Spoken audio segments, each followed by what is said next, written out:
Having left Jana behind, the renunciant prince walked on to a mango grove, where he stopped and resided, eating no food for a period of 7 days. On the 8th day, the renunciant prince left the mango grove to go for alms in the city of Rajagaha.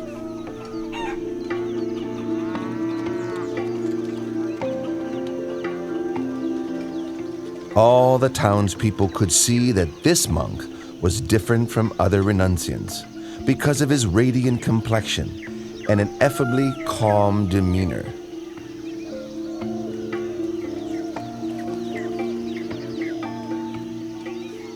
Oh, he's so handsome. What's he, a god?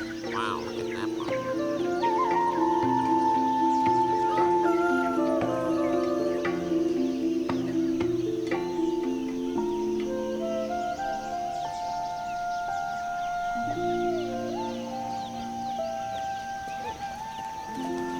Wow, he's handsome, he's beautiful. That's amazing. Look at that guy right there. Wow, look at that. Look at him. Delighted, the people spoke to one another, praising the monk's splendor, saying that it was as if a god had descended from heaven for humans to see.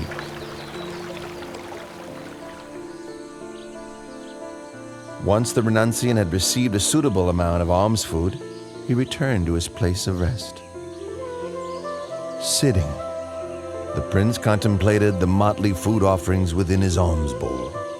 All mixed together, it was an unappetizing sight. In the past, I would partake of only the most refined and delicious foods. Now leading the holy life for the sake of seeking truth, can there be any point in being fussy over what I eat? This nourishment is merely a necessity for sustaining life. King Bimbisara of Rajagaha sent his men on the trail of this Samana, whom the townspeople regarded as splendid, like a god. He then went to see the renunciant prince for himself.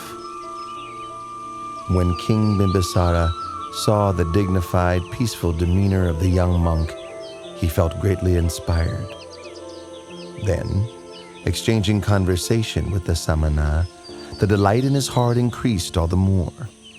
Due to his suspicion that Prince Siddhartha had left the palace due to a dispute with his relatives over the throne, King Bimbisara offered the throne of Rajagaha to the prince.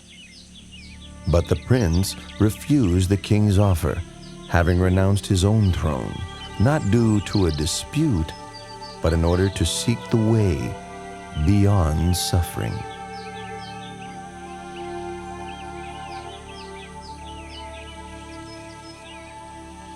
With such firm intention, I'm sure you'll attain the supreme enlightenment. Once you have done so, may I request that you come and teach the Dharma to myself and to the citizens of Rajagaha.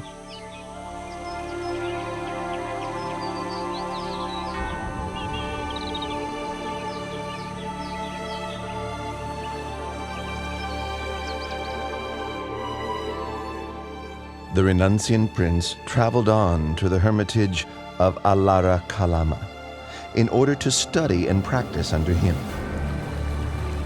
In a short time, he had learned all that his master could teach, and so then he traveled on to seek Udaka Ramaputta at his hermitage. Before long, he had come to the end of this teacher's knowledge too. When he asked about attainments beyond that which he had already been taught, Udaka Ramaputta could offer no reply, but instead offered him the leadership of the community.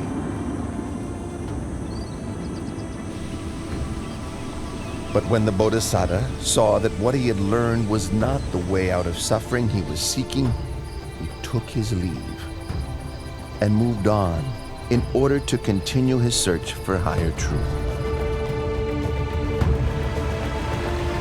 The Bodhisattva came to Uruvela at Senanigama and considered the fresh coolness of its shady forest, with orderly rows of trees and a river running through, located nearby to the village. It seemed a suitable place for him to continue striving for liberation, so he ceased his traveling and settled in that spot.